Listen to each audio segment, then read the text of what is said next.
What is the dumbest thing you've ever done for absolutely no reason? Story 1. Once I told my roommate I was heading out of town, but truthfully, I hid under his bed for a good 5 hours just to give him a spook that night. Due to financial constraints, 6 of us pooled our resources to rent a 1 bedroom apartment downtown. It was situated above a Christian cafe, an art gallery, and for a brief period, Gretchen's Confessions. The latter was particularly amazing because there existed a hole in the bathroom wall, allowing a pinhole of light from the bakery below to filter through. As a result, our bathroom often smelled more like cookies than the collective odors of 6 undernourished geeks.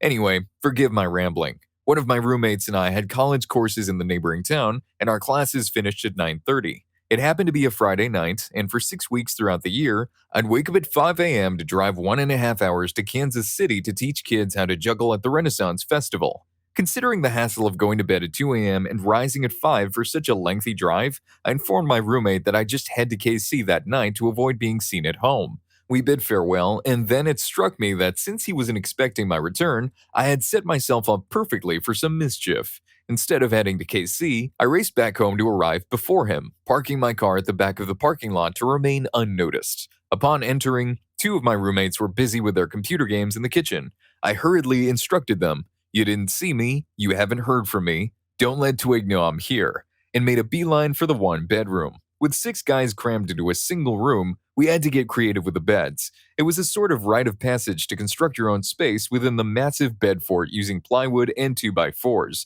No, none of us had romantic relationships, so that wasn't a concern. Now, Twig's bed happened to be on the bottom of one side, with some plastic storage wedged between it and the floor. I pulled out the storage, cleared away whatever dust bunnies I could, and then settled in, sliding the storage back into place. A few minutes later, I hear Twig getting into bed, and that's when it hits me. I've made a mistake. We were all computer guys who didn't exactly excel in the sleep department. Tom wasn't going to be hitting the hay for a long while. I hear him firing up Portal for the umpteenth time, diving right into the game. For a few hours, I simply lay under the bed. Luckily, I'm comfortable in snug places. As long as there's an exit, I can entertain my thoughts for quite some time. Back then, without a smartphone, that's all I had to rely on. However, hunger eventually hit me as I hadn't had dinner yet, so I texted one of the other roommates to toss some food under the bed. Moments later, a suspicious-looking character strolls in, whistling conspicuously, tosses a box of Pop-Tarts and cheese crackers under the bed, and promptly exits. I couldn't move much, but I awkwardly tore open the packaging and managed to get the food into my mouth. And then I continued to wait. Around 3:30, I woke up to a lot of commotion and the lights flickering on. I had dozed off under there, and Twig had finally turned in for the night. With my asthma, he later mentioned he had woken up earlier because he heard deep, raspy breathing and thought maybe I was home. But finding my bed empty, he tried to shrug it off and went back to sleep. Eventually, the dust got the better of me, and it became evident that something was amiss under the bed. I'll never forget the moment when the light flooded my eyes as Twig nearly yanked out the storage container. His eyes widened in shock as he stumbled. I thought you were in KC. In that half-asleep state, all I wanted was to crawl back into bed. So I glanced at him and confidently replied, "I know, I'm tricky like that," before slipping into my own bed without saying another word. Story 2. At 34, my dad still shares this story of me doing something foolish to anyone who's up for a tale. Back in my childhood, I got my hands on a pack of Big League chew gum. I was chilling in the garage with my dad when he noticed I was about to crack open the gum. He told me, "Now whatever you do not stick this in your eye." I assured him, "Sure, I won't." What did I do next? I walked into the house, went upstairs to my bathroom, chewed on a huge chunk of gum, spat it out, and placed it in my eye. The gum had the perfect sticky texture, sticking to my eyebrows and all my lashes. My eye was completely sealed shut by the gum. In sheer panic, I ran downstairs to seek my dad's help, completely hysterical with a large wad of gum stuck to my eye. I can still vividly recall my dad exclaiming, "What the F?" Yeah, Dad told me not to put gum in my eye. I said okay and immediately put gum in my eye. Dude totally fell for his dad's reverse psychology. Story 3. Remember those old cigarette lighters in cars? No one in my immediate family smoked, but when I was younger, I pressed it in and popped it out. I pulled it out to inspect it, finding only gray coils that didn't appear red hot or anything. So naturally, I tested that sucker the best way I knew how. I stuck it to my tongue. Today, I learned that many of us have a propensity for testing potentially hot objects on body parts. Ladies and gentlemen, your next or current generation of scientists and engineers. I shared this story with a coworker, and he shared a similar experience from his kindergarten days. He too had questioned whether an object was hot, and boy, did he learn what white hot meant that day. He pressed his thumb right into it, initially feeling no pain, but then it sizzled, emitting smoke, which made him swiftly remove it from the lighter. He remembered staring at it, all blackened, and trying to calm down because he knew the pain was imminent. He said that it did hurt. A lot. Story 4. I remember failing a science test once. I was determined to make the grade disappear, so I sat in my bedroom, finally without sharing it with my sister, with the door open. For safety, I made sure I was on the carpet. I grabbed the entire 3-page test and lit the corner. The timing wasn't on my side. My brother happened to walk by at that exact moment and caught sight of me. The paper went up in flames instantly. I had no clue it would burn so quickly. It always seemed to burn slowly in movies, letting you glimpse the message before it's erased from existence. My brother swiftly put it out using his hands, and later my mom found a small stain on the carpet. Remarkably, my brother didn't get burned or tell me. If he did, no one informed me. Seems like failing science was meant to teach me something after all. The girl turned her test into a science experiment. I guess she finally learned about combustion. If you think this is dumb, wait till you hear what happens in story 6. The kid there thought he was a cartoon character. Story 5. During a graduate business school class, I inserted a foil gum wrapper into an electrical outlet while seated in the back row, utterly bored. I had rolled the foil into a horseshoe design and found my gaze fixated on the electrical outlet. It felt as though my hand moved automatically towards it. Internally, I was telling myself, "Don't do it, you know what will happen." But I couldn't resist. As both ends of the foil wrapper touched two of the holes in the electrical outlet, there was a sudden pop, a spark, and then some smoke. The guy seated next to me was so shocked that he catapulted back in his chair, slamming against the wall. My little experiment ended up short-circuiting the entire row of outlets that were powering everyone's laptops. The professor began to approach my area to investigate, so I quickly yanked the wrapper out of the outlet and tried to downplay the situation. He only made it part way, making a wisecrack about sticky fingers. Later, my peers humorously voted me most likely to burn down the business school, so I've got that reputation to uphold. Story 6. My father owned a glass cutter, a tool with a diamond embedded in the tip of a metal rod. Curious about its incredible cutting power portrayed in cartoons, I attempted to create a circular cut in our garage door window glass. To this day, the scar remains on the glass, 36 years later. Also, I wanted to test if pepper could make you sneeze, just like in the cartoons, so I shoved a black peppercorn up my nose. Let's just say it burned like hell. And I remember saying, "Mom, look at me, I'm in a cartoon," and then leaping onto a wooden candle rake lying on the ground. What followed was a deafening sound in my head, likened by my mom to the thunderous crack of a Major League Baseball player hitting a home run. That incident resulted in me getting badly hurt, and it was the day I learned that, contrary to my belief, I am definitely not a cartoon character. Story 7. I remember chopping an aerosol paint can in half with an axe. Despite being old enough to know better, my cousin and I were convinced we had it all figured out. As my mom always said, one kid, one brain, two kids, no brains. And she was absolutely right. I ended up being yellow for a whole week. Our thought process was that using a freshly sharpened axe and swinging it hard and fast enough would somehow balance the force of pressure, preventing the can from exploding. Clearly, our thinking was way off the mark. Looking back, I'm certain my mom could have done more to remove more of the paint, beyond my eyes and most of my face, but she wanted there to be a lesson learned. They probably looked like real-life Simpsons characters for a week. Did you ever pull a stunt so stupid it deserves a Darwin Award? Spill the tea in the comments below. And if you enjoyed this video, give it a thumbs up and subscribe to my channel now for more funny stories. Story 8. In 5th grade, I thought throwing a piece of pie into my neighbor's yard would be funny. Little did I know she happened to be in her yard at that exact moment. Soon after, she came knocking on my door, puzzled about why a piece of pie had seemingly flown out of nowhere and almost hit her. It turned out to be one of the strangest things I ever got in trouble for. One time, I was really hammered lying in bed, attempting to eat an uncooked hot dog wiener sans bun. It seems I was far too inebriated to manage even that simple task, so for some inexplicable reason, I chucked it over my head, out of my top floor window, and onto the lawn. It turns out my downstairs neighbor happened to be walking toward the house at that very moment. Unlucky for her, she received the undercooked wiener. She wasn't too pleased and complained to our landlord about being hit by a raw wiener at 2 a.m. Unfortunately, our landlord found my explanation quite amusing and luckily didn't take it too seriously. Story 9. Has anyone else ever leaped down a flight of stairs thinking they could nail it? I found myself in a contest with my cousins to see who could jump down more stairs.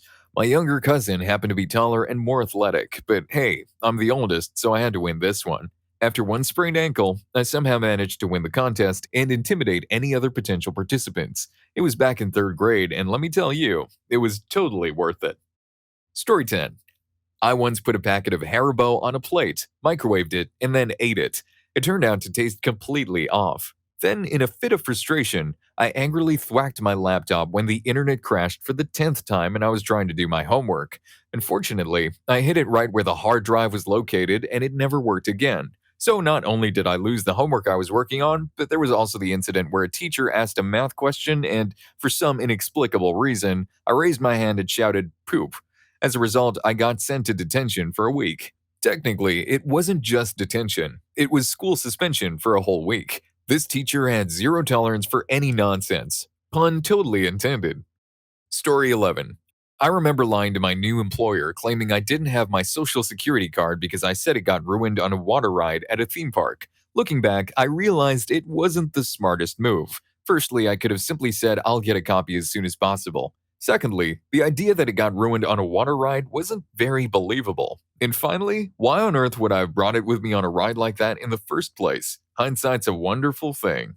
When I was younger, I made the mistake of picking up and licking the substance used to melt snow. It turns out it wasn't salt, and the taste wasn't pleasant at all. Oh, and there was this other time. I once picked a guy's pocket and then returned what I took to see if I could do it without being caught. I got away with it, but looking back, it was undoubtedly the dumbest thing I've ever done. The potential consequences if I had been caught make me cringe at how reckless it was. Story 12. I once microwaved a friction pilot pen for 2 minutes in the workplace microwave. It was a crazy move, and to this day, I have no idea why I did it. However, when the ink smoke cleared and my senses returned, I swiftly dashed across the street to Lowe's. There, I bought the same microwave to replace the one I used. Surprisingly, I managed to pull off the switch without getting caught, and I'm still at the same job. Then I went to a coffee shop and ordered a large cup of coffee. When the barista handed it to me, I absent-mindedly placed it into my purse without a lid. I shared this incident with a friend, and he suggested it was a case of habitual movements carried out with the wrong objects.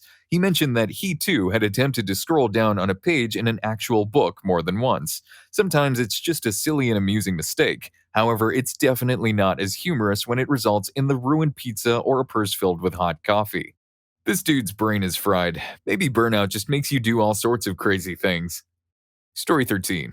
I tried to take apart my Nintendo DS simply to discover its inner workings, but unfortunately, I ended up completely breaking it. Then, during a mostly quiet class, I had an intrusive thought compelling me to scream, and regrettably, I gave into it. In 6th grade, after telling my brother it would be impressive, I hurled one of my dad's headless golf clubs down the hallway like a spear. The outcome, a golf club sticking out of a hole in the wall and an incredibly lengthy period of being grounded. Story 14. In 5th grade, I saw this seemingly cool magic trick involving soaking a dollar bill in rubbing alcohol where the alcohol burns off, leaving the bill intact. One day, when I was home alone and my mom had left me $20 to order food, I decided to try this trick. I soaked the bill in rubbing alcohol and set it on fire, expecting the bill to remain unscathed. Unfortunately, it instantly disintegrated into ash. Not the smartest move on my part. I'm glad the vast majority of these people got their intrusive thoughts out at a relatively early age. Story 15. Back in 1st grade, I had this odd habit of sitting on marshmallows until they squished really thin. Afterward, I'd place them over the heating grate and eat them. To wash it all down, I'd sip ginger ale through a paper towel I dipped into a glass of Canada Dry. Looking back, the 1980s were a strange time for me. When I was in 2nd grade, as I was leaving school, I spotted some pink fairy floss, cotton candy, on the ground, and without thinking, I picked it up and put it in my mouth. Turned out it wasn't cotton candy at all, it was insulation. Story 16. Once I attempted to extinguish a candle by covering it with a Kleenex. Let's just say that method didn't work out quite as planned. And a while back, I was playing around with one in my undeveloped basement, where electrical sockets were fully exposed. I somehow managed to make it shoot sparks and embers everywhere, creating quite an unexpected light show. Looking back, it's surprising I didn't manage to set the house on fire, considering what I did with that socket. And even more astonishing is that the same socket still works after all these years. Story 17. Once I was enjoying a lemon poppy seed muffin when the phone suddenly rang. In a hasty response, I stuffed the entire muffin in my mouth and ate it as quickly as possible, almost choking in the process. Surprisingly, I didn't even reach the phone before it stopped ringing. Looking back, I can't help but wonder, why did I do that? When I was younger, I took an Altoids container, put 3 pennies inside, added toothpaste on top of the pennies, filled it with water, closed it, and stashed it away in my closet for months until my dad stumbled upon it.